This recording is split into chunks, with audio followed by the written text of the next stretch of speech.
కస్తూర్బా గాంధీ గారు గాంధీ గారికి జోహార్లు అర్పించిన ప్రత్యేక కథనం మీకోసం.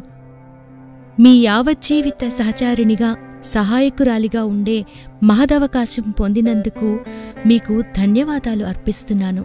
మన దాంపత్యం కామవాంఛ మీద కాకుండా బ్రహ్మచర్యం మీద ఆధారపడి ప్రపంచమంతటిలోకి సర్వశ్రేష్టమైన దాంపత్యమైనందుకు మీకు ధన్యవాదాలర్పిస్తున్నాను.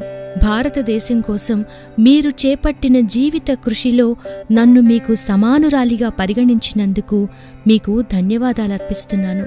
జూదంలోనూ, పందాల్లోనూ, స్త్రీలోలత విషయంలోనూ, మద్యపానంలోనూ తమ కాలాన్నంతటినీ వెచ్చించేసి చిన్ననాటి ఆట వస్తువులంటే తొందరగా విసుగెత్తిపోయే చిన్నపిల్లవాడి మాదిరిగా భార్యన్నా పిల్లలన్నా విసుగెత్తేసే భర్తల్లో మీరు ఒకరు కానందుకు మీకు ధన్యవాదాలు.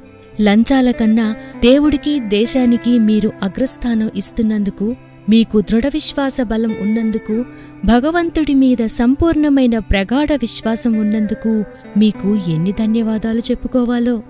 నాకన్నా దేవుడికి దేశానికి అధిక ప్రాముఖ్యమిచ్చే భర్తకు భార్య అయినందుకు నేనెంతగా ధన్యవాదాలు చెప్పుకోవాలి. మన జీవిత విధానాన్ని మీరు అంత సంపన్న స్థితి నుంచి అంత స్వల్పస్థితికి మారుస్తుంటే నేను సణుక్కుంటూ తిరగబడినప్పుడు నా కుర్రతనపు లోపాలకు మీరు ఓర్పు చూపినందుకు మీకు కృతజ్ఞురాలిని. చిన్నపిల్లగా ఉన్నప్పుడు నేను మీ తల్లిదండ్రుల ఇంట్లో ఉన్నాను.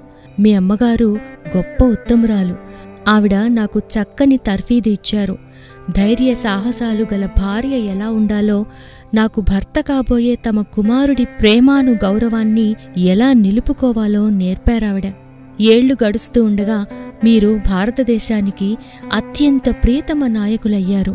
ఇతర దేశాల్లో తరచూ జరుగుతూ ఉండే మాదిరిగా భర్త విజయ సోపానాలు ఎక్కినప్పుడు భార్యను విడిచిపెట్టే దుస్థితి నాకు కలుగుతుందేమో అన్న భయమేమీ లేదు.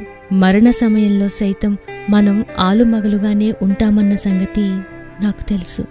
సేకరణ పరమహంస యోగానంద గారి ఒక యోగి ఆత్మకథ నుంచి.